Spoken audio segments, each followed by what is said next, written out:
തൻ്റെ മാറിലൂടെ ഇഴഞ്ഞു നീങ്ങിയ കൈ തട്ടിമാറ്റിക്കൊണ്ട് ഹിമ പിടഞ്ഞു മാറാൻ ശ്രമിച്ചു. എന്നാൽ അതിന് സാധിക്കാതെ വന്നതും അവൾ കണ്ണുകൾ വലിച്ചു തുറന്നുകൊണ്ട് ചുറ്റും നോക്കി. താനിപ്പോഴും ടെറസിൽ കിടക്കുക തന്നെയാണെന്ന് കണ്ടവൾ ദീർഘമായൊന്ന് നിശ്വസിച്ചുകൊണ്ട് നെറ്റിയിലൊന്ന് അമർത്തി തിരുമി. ആകാശത്തിലേക്ക് നോക്കിയതും അങ്ങിങ്ങായി മിന്നാമിനുങ്ങിനെ പോലെ തിളങ്ങുന്ന കുറച്ചേറെ നക്ഷത്രങ്ങൾ കാണാം. റൂമിലെ ലൈറ്റിൻ്റെ വെളിച്ചം നേർത്ത രീതിയിൽ താങ്കൾക്ക് ചുറ്റിലുമുണ്ട്.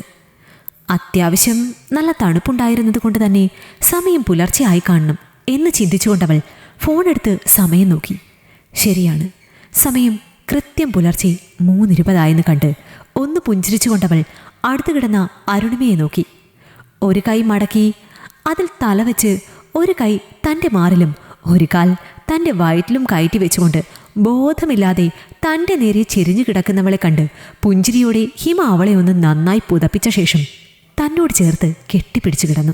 അല്പം കഴിഞ്ഞതും അരുണിമ ഉറക്കത്തിൽ എന്തൊക്കെയോ പിറുപിറുത്തുകൊണ്ട് പറയുന്നത് കേട്ടവൾ ചെവി അവളുടെ മുഖത്തിനടുത്തേക്ക് കൊണ്ടുവച്ച് ശ്രദ്ധയോടെ കിടന്നു. കാര്യം കൃത്യമായി മനസ്സിലായില്ലെങ്കിലും ഇടയ്ക്കുള്ള ഞെരങ്ങലും മൂളലും ഇമ്രാൻ എന്ന പേരുകൂടെ കേട്ടതും കാര്യം മനസ്സിലാക്കിയവൾ പല്ല് കടിച്ചുകൊണ്ട് അവളെ തനിക്കരികിൽ നിന്ന് തള്ളി മാറ്റിക്കൊണ്ട് തിരിഞ്ഞു കിടന്നു. രാവിലെ ഫ്രഷായി വന്നിട്ടും തൻ്റെ ഹാങ് ഓവർ മാറുന്നില്ലെന്ന് കണ്ടവൾ ഹിമയെ നോക്കി ഒരു ലെമൺ ടീ എന്ന് ആംഗ്യം കാണിച്ചുകൊണ്ട് കിച്ചനോട് ചേർത്തിട്ട ചെയറിലേക്കിരുന്നു. അവൾ ചോദിച്ചതുപോലെ ടീ ഉണ്ടാക്കി കൊടുത്തെങ്കിലും തന്നോടൊരക്ഷരം പോലും മിണ്ടാതെ ഒരകലമിട്ട് മാറി നടക്കുന്നവളെ കണ്ട അരുണിമ കാര്യമറിയാനായി അവളെ നോക്കി. എന്നാൽ അത് കണ്ടിട്ടും കാണാത്തതുപോലെ കിച്ചൺ ക്ലീൻ ചെയ്യുന്നവളെ കാണുകയെ രാത്രി തനിക്ക് ബോധമില്ലാത്ത സമയത്ത് കാര്യമായി എന്തോ സംഭവിച്ചിട്ടുണ്ട് എന്ന് മനസ്സിലായവൾ കാര്യം അറിയാനായി പതിയെ ഹിമയ്ക്കരികിലേക്ക് നീങ്ങി നിന്നതും കാരണം പൊത്തി ഒന്ന് കിട്ടിയതും ഒരേ സമയത്തായിരുന്നു. കാര്യം അറിയാതെ കവിളിൽ കൈവച്ചുകൊണ്ട് ഞെട്ടലോടെ തന്നെ നോക്കുന്ന ആരുവിനെ കണ്ടവൾ തൻ്റെ ടീഷർട്ടിൻ്റെ കഴുത്ത് അല്പം താഴ്ത്തി മാറിൽ കല്ലിച്ചു കിടക്കുന്ന പാട് അവളെ കാണിച്ചു. അത് കണ്ട ആരു ഞെട്ടലോടെ ഹിമയെ നോക്കി. അയ്യോ ഹിമ, ഇതെന്താ പറ്റിയത്? നല്ല രീതിക്ക് രക്തം കല്ലിച്ചിട്ടുണ്ടല്ലോ. എവിടെയെങ്കിലും പോയി വീഴുകയോ ഇടിച്ചു പോവുകയോ വല്ലതും ചെയ്തോ? വേവലാതിയോടെ ചോദിച്ചുകൊണ്ട് ആരും അവളെ അടിമുടി നോക്കി. അവളുടെ ശരീരത്തിൽ മറ്റെവിടെയും പരിക്കുകളില്ലെന്ന് ഉറപ്പിച്ചുകൊണ്ട് ആരു ആശ്വാസത്തോടെ ഹിമയെ നോക്കി.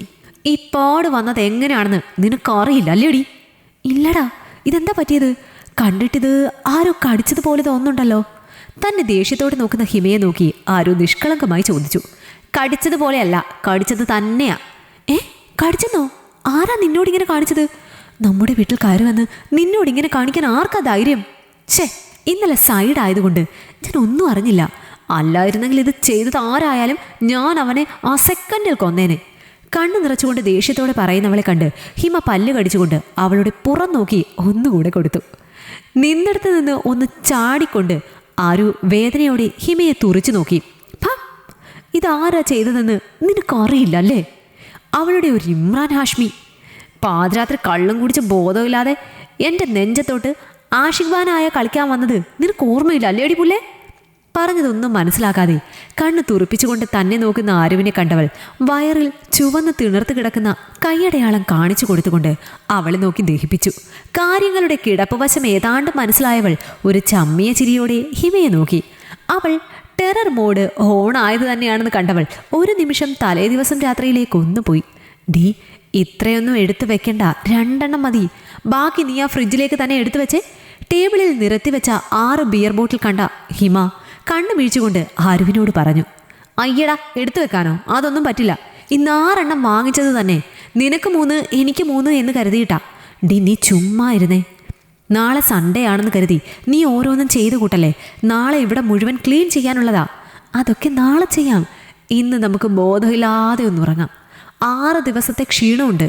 കൈ മുകളിലേക്ക് ഒന്നുയർത്തി കുടഞ്ഞുകൊണ്ടവൾ അവിടെ കിടന്ന ബാസ്ക്കറ്റിലേക്ക് ബോട്ടിലുകളും കഴിക്കാൻ വാങ്ങിച്ച് ഫുഡും എടുത്തു വെച്ചുകൊണ്ട് ഹിമയെ ഒന്ന് പുച്ഛിച്ചുകൊണ്ട് സ്റ്റെയർ കയറി മുകളിലേക്ക് നടന്നു.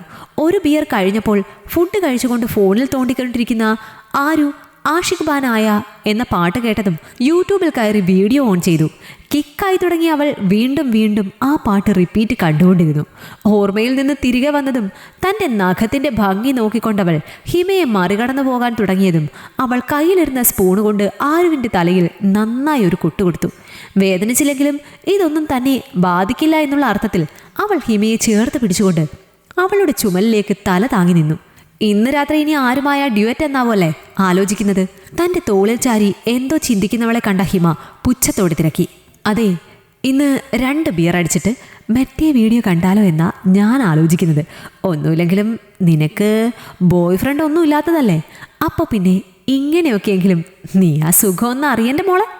ഹിമയുടെ താടിയിൽ പിടിച്ച് കൊഞ്ചിച്ചുകൊണ്ട് ആരു അത് പറഞ്ഞു കഴിഞ്ഞതും അവൾ ദേഷ്യത്തോടെ ആരുവിനെ നോക്കി.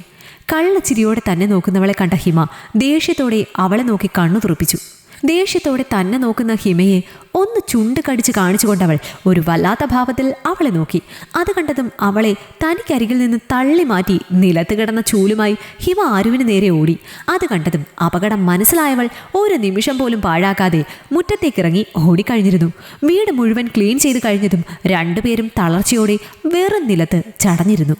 ഹാവ്, അങ്ങനെ ഇന്നത്തെ പണി മുഴുവൻ കഴിഞ്ഞു എന്നുള്ളത് ശരിയാ. പക്ഷേ ഉച്ചയ്ക്ക് വല്ലതും കഴിക്കണമെന്നുണ്ടെങ്കിൽ നമ്മളൊന്നും ഉണ്ടാക്കിയില്ലല്ലോ. ഒരു കാര്യം ചെയ്യാം, നമുക്ക് വേഗം ഓർഡർ ചെയ്യാം. അതാകുമ്പോൾ പ്രശ്നമില്ലല്ലോ. ഓർഡർ ചെയ്യാനോ? നീ ഒന്ന് ചുമ്മാതിരുന്നേ, ഞാൻ പെട്ടെന്ന് വല്ലതും ഉണ്ടാക്കിത്തരാം എന്ന് പറഞ്ഞുകൊണ്ട് എഴുന്നേൽക്കാൻ നിന്ന ഹിമയുടെ കാലിൽ പിടിച്ചു വലിച്ചുകൊണ്ട് ആരും അവളെ എഴുന്നേൽക്കാൻ സമ്മതിക്കാതെ അവിടെ തന്നെ പിടിച്ചിരുത്തി. പൊന്നു മോളെ, കഞ്ഞിയല്ലേ ഇയാൾ പെട്ടെന്ന് ഉണ്ടാക്കിത്തരാം എന്ന് പറഞ്ഞ സാധനം? അതാണെങ്കിൽ ദയവ് ചെയ്ത് നീ അതിപ്പോൾ ഉണ്ടാക്കല്ലേ. നല്ല വിശപ്പുണ്ട്, കഞ്ഞിയിലൊന്നും ഈ വിശപ്പ് നിൽക്കില്ല. അതുകൊണ്ട് ഞാൻ ഫുഡ് ഓർഡർ ചെയ്തിട്ടുണ്ട് എന്ന് പറഞ്ഞുകൊണ്ടവൾ ഹിമയെ നോക്കി പല്ല് മുഴുവൻ കാണിച്ചുകൊണ്ട് ചിരിച്ചു കാണിച്ചു. ഓഹോ, അപ്പോൾ എല്ലാം ചെയ്ത് കഴിഞ്ഞിട്ടാണല്ലേ എന്നോട് അഭിപ്രായം ചോദിച്ചത്? അതെ, അല്ലാതെ നീ സമ്മതിക്കില്ല എന്ന് എനിക്കറിയാലോ എന്ന് പറഞ്ഞുകൊണ്ടവൾ പുഞ്ചിരിയോടെ ഹിമയെ നോക്കി കോക്രി കാട്ടി. ശരി ശരി, എന്നാ പിന്നെ ഞാനൊന്ന് കിടക്കട്ടെ. ഫുഡ് വന്നിട്ട് നീ എന്നെ വിളിച്ചാൽ മതി. ഓക്കെ ഡിയർ, ഞാൻ വിളിക്കാം. അവൾക്കൊരു ഫ്ലൈയിങ് കിസ്സും കൊടുത്തുകൊണ്ട് ആരു ഫോണിൽ എന്തോ തിരഞ്ഞുകൊണ്ടിരുന്നു. അല്പം കഴിഞ്ഞതും ഡോർബെൽ കേട്ടവൾ ഫുഡും വാങ്ങി തിരികെ വന്ന് അതെല്ലാം വിളമ്പി വെച്ച ശേഷം ഹിമയെ വിളിക്കാനായി റൂമിലേക്ക് ചെന്നു. സ്ഥലകാല ബോധമില്ലാതെ കിടന്നുറങ്ങുന്നവളെ കണ്ട ആരു പുഞ്ചിരിച്ചുകൊണ്ട് അവളെ കുലുക്കി വിളിച്ചു. എന്നാൽ ഒന്ന് മൂളിക്കൊണ്ട് തിരിഞ്ഞു കിടക്കുക മാത്രമാണ് അവൾ ചെയ്തത്. ഇവളെ ഇങ്ങനെ വിളിച്ചിട്ട് കാര്യമില്ല എന്ന് കണ്ടവൾ കണ്ണുകളാൽ ചുറ്റും പരതി. അവിടെ ടേബിളിൽ കുടിക്കാനായി വെച്ചിരുന്ന കുപ്പിയും വെള്ളവും കണ്ടവൾ മറ്റൊന്നും ചിന്തിക്കാതെ അതിലെ മുഴുവൻ വെള്ളവും അവളുടെ മുഖത്തേക്ക് ഒഴിച്ച ശേഷം ഓടി പുറത്തിറങ്ങി. ആദ്യമൊന്നും ഞെട്ടിയെങ്കിലും എന്താണ് അവിടെ നടന്നതെന്ന് മനസ്സിലായവൾ ആരുവിനെ ഉറക്കെ വിളിച്ചുകൊണ്ട് അവൾക്ക് പിറകെ റൂമിന് വെളിയിലേക്ക് ഓടിയിറങ്ങി. എന്നാൽ ടേബിളിൽ നിരത്തിവെച്ച ഫുഡ് കണ്ടതും ആരുവിനെ മറന്നുകൊണ്ടവൾ ടേബിളിനരികിലേക്ക് ഓടിച്ചെന്നു. അത് കണ്ട ആരു പതിയെ അവൾക്ക് ഓപ്പോസിറ്റുള്ള ചെയറിൽ വന്നിരുന്ന് കഴിക്കാൻ തുടങ്ങി. ഭക്ഷണം കഴിച്ചു കഴിഞ്ഞതും അതുവരെ ഉണ്ടായിരുന്ന പിണക്കങ്ങൾ മറന്നുകൊണ്ട് 2 പേരും ചക്കരയും അടയുമായി വീണ്ടും ഉറങ്ങാനായി കിടന്നു. ഈ കഥ നിങ്ങൾക്കിഷ്ടമായെങ്കിൽ ലൈക്ക് ചെയ്യൂ. നിങ്ങളുടെ അഭിപ്രായങ്ങൾ കമന്റായി രേഖപ്പെടുത്തൂ. കൂടുതൽ കഥകൾ കേൾക്കാൻ ഈ ചാനൽ സബ്സ്ക്രൈബ് ചെയ്യൂ.